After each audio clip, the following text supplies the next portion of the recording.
Greetings, freedom-loving individuals. Welcome to another episode of Right Stuff. Today we are once again talking about Iran, the threat they pose, and the escalating tensions in the Middle East.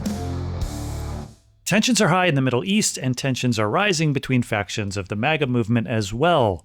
There are those that support the Israeli attack on Iran and go even further to call for U.S. involvement. Then there are those who call for restraint, saying that this is very anti-America first, and claim that those supporting military engagement against Iran are warmongers. Tucker Carlson said this: "The real divide isn't between people who support Israel and people who support Iran or the Palestinians. The real divide is between those who casually encourage violence and those who seek to prevent it, between warmongers and peacemakers. Who are the warmongers? They would include anyone who's calling Donald Trump today to demand airstrikes and other direct U.S. military involvement in a war with Iran." He then goes on to name some, including Mark Levin. Now, I have always liked Levin. Levin has always been a staunch supporter of Israel, as he himself is Jewish, and I don't think there's anything wrong with him taking that position and making the argument for his views on this. I think there are some valid points he makes. Mark Levin was on the Hannity show, where he responded to claims that he is a warmonger.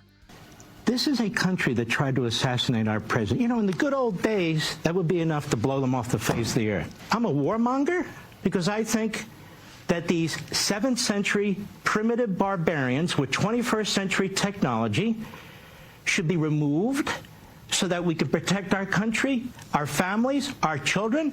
If this is not a reason to defend ourselves, then give me one. He's going to put an end to this damn thing. And that's what needs to happen. That's not a warmonger. That's a peacemaker. They all sound like a bunch of Marxist Islamists. They don't sound like patriotic Americans. Let me be clear. This is good versus evil. You're either a patriotic American who's going to get behind the President of the United States, the Commander-in-Chief, or you're not. But this is what I don't like. I don't like the argument that it's unpatriotic to call for restraint and caution before engaging in hostile military engagement, especially when there is a chance it could escalate into a broader, more prolonged regional conflict. I'm also not sure I agree with the rhetoric coming from Tucker, claiming that those who advocate for military action are warmongers. I think this is one of those times where a debate should be had and both sides should be voicing their opinions. I think there are very valid arguments to be made on both sides.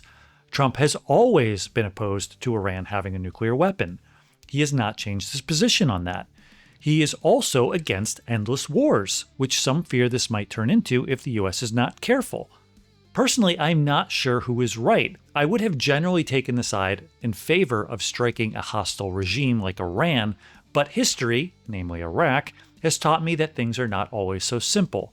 It's not a case of good versus evil. It's not a case of peacemakers versus warmongers. I think it's a very complex issue, and a lot of consideration should be given on how we proceed.